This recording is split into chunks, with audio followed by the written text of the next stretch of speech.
Hello everyone, this is your educator Mansi Gupta. Welcome to the another next video of Ready for Study.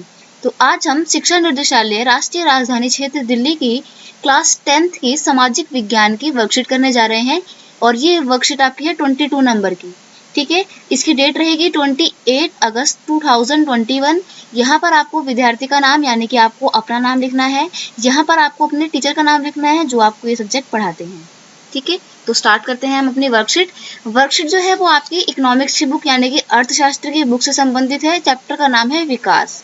इसमें हम आय एवं अन्य मापदंड के बारे में पढ़ेंगे कि अगर एक देश का विकास होता है तो वो आय के साथ साथ और किन किन चीजों पर निर्भर करता है, या सिर्फ क्या आय जो है वो किसी देश के विकास को नापने का एक सही सूचकांक है या नहीं। पिछले कार्यपत्रक में हमने पढ़ा कि विभिन्न श्रेणी के लोगों के विकास के लक्ष्य अलग अलग होते हैं। देश की तुलना करने के लिए उनकी आय सबसे महत्वपूर्ण विशिष्ट समझी जाती है, लेकिन आय अपने आप में विकास का संपूर्ण रूप से सूचक नहीं होती है।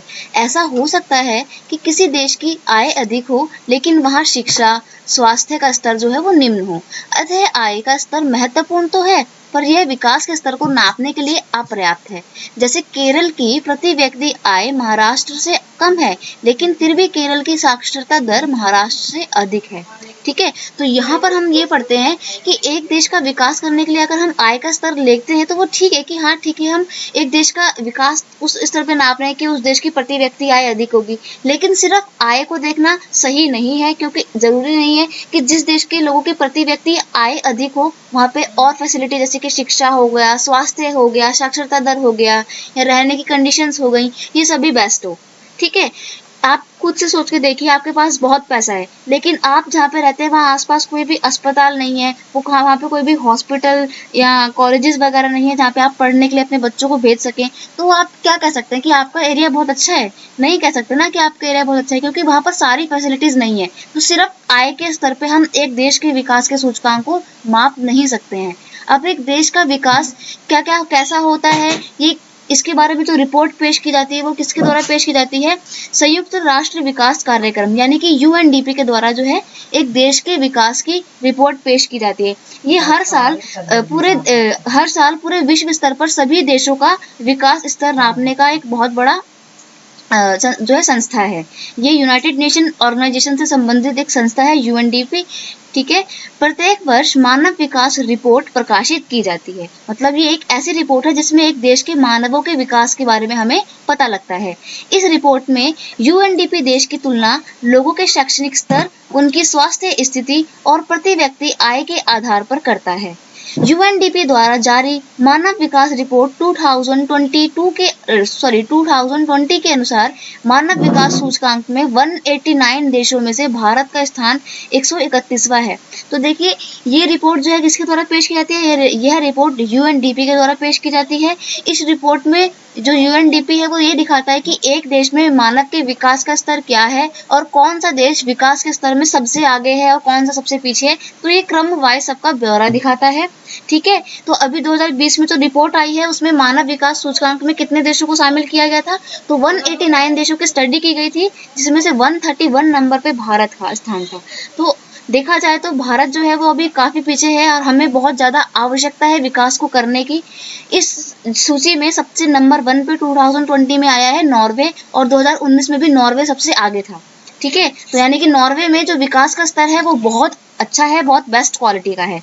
अब हम आपकी वर्कशीट से संबंधित जो क्वेश्चन आंसर है वो समझने का प्रयास करते हैं। तो पहला क्वेश्चन है, आय विकास का पर्याप्त सूचक क्यों नहीं है? तो उसका आंसर इस प्रकार रहेगा, आय विकास का पर्याप्त सूचक इसलिए नहीं है क्योंकि ऐसा जरूरी नहीं है कि जिस देश की राष्ट्रीय आय अधिक हो वहाँ शिक्षा व स्वास्थ्य का स्तर भी ऊंचा होगा।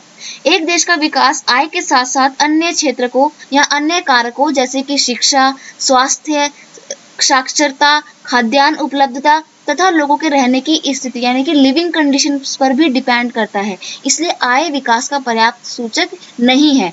आय के साथ साथ हमारे को क्या क्या चीज देखनी है कि लोग उस देश में कैसे रहते हैं, वहाँ का जीवन स्तर क्या है, पढ़ाई के मामले में कैसा है वो देश, वहाँ पे स्वास्थ्य फैसिलिटी सारी अवेलेबल है कि नहीं है, ट्रांसपोर्ट कैसा है, परिवहन कैसा है, शासन तंत्र कैसा है, ये सारी चीजें देखी जाती है जब एक देश का विकास स्तर नापा जाता है। ठीक है, नेक्स्ट क्वेश्चन है आपका, मानव विकास रिपोर्ट पर एक संक्षिप्त नोट लिखिए या टिप्पणी लिखिए मानव विकास रिपोर्ट पे। तो सबसे पहली बात, मानव विकास रिपोर्ट जो है वो यूएनडीपी के द्वारा पेश की जाती है, ये हमने भी पहले पढ़ा है। इसका आंसर देखते हैं।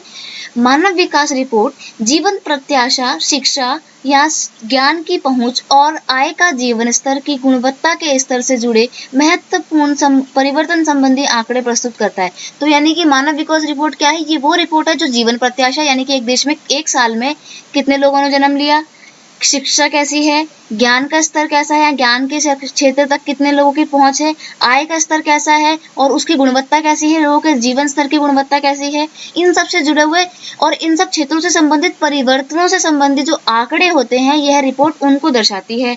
यह रिपोर्ट किसके द्वारा पेश की जाती है? यह रिपोर्ट संयुक्त राष्ट्र विकास कार्यक्रम यानी कि यूएनडीपी के द्वारा पेश की जाती है। और यूएनडीपी एक संस्था है जो किसके साथ मिलकर काम करती है? ये यूएनओ के साथ यानी कि संयुक्त राष्ट्र संघ के साथ मिलकर काम करती है। संयुक्त राष्ट्र संघ विश्व के सभी देशों का मिला के एक संगठन है, ठीक है।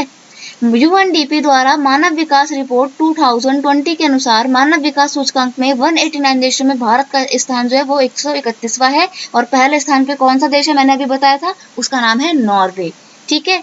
क्वेश्चन नंबर 3 है, निम्नलिखित में से किसके द्वारा मानव विकास रिपोर्ट का प्रकाशन किया जाता है? तो मानव विकास रिपोर्ट कौन पेश करता है? आपके आगे मैं 4 ऑप्शन दूंगी। नंबर 1 विश्व बैंक, नंबर 2 अंतर्राष्ट्रीय मुद्रा कोष, नंबर 3 विश्व एशियाई विकास बैंक यानी कि एशियन डेवलपमेंट बैंक, या फिर संयुक्त राष्ट्र विकास कार्यक्रम यानी कि यूएनडीपी। तो इसका ऑप्शन नंबर डी सही रहेगा। अभी हमने पढ़ा कि यूएनडीपी जो है हर साल मानव विकास रिपोर्ट को पेश करती है। तो आपकी ये वर्कशीट इतनी ही थी। अगर आपको कोई डाउट है तो कमेंट सेक्शन में आप मेरे से पूछ सकते हैं, मैं आपके क्वेरीज का आंसर जरूर करूंगी। और अगर आपको वीडियो अच्छा लगता है तो इसे अपने दोस्तों के साथ शेयर कीजिए, कमेंट करके मेरे को बताइए कि वीडियो कैसा लगा, ठीक है। चलिए, चैनल को सब्सक्राइब करना मत भूलना और चैनल को सब्सक्राइब करने के साथ साथ बेल आइकन जरूर बता लेना, ताकि जो है बेल आइकन जरूर क्लिक कर लेना ताकि आपको नेक्स्ट वीडियो का नोटिफिकेशन जल्द से जल्द मिल जाए, ठीक है। चैनल को सब्सक्राइब कीजिए ताकि मैं आपके लिए और ऐसे ही इंटरेस्टिंग वीडियोस लेकर आती रहूं। Thank you so much.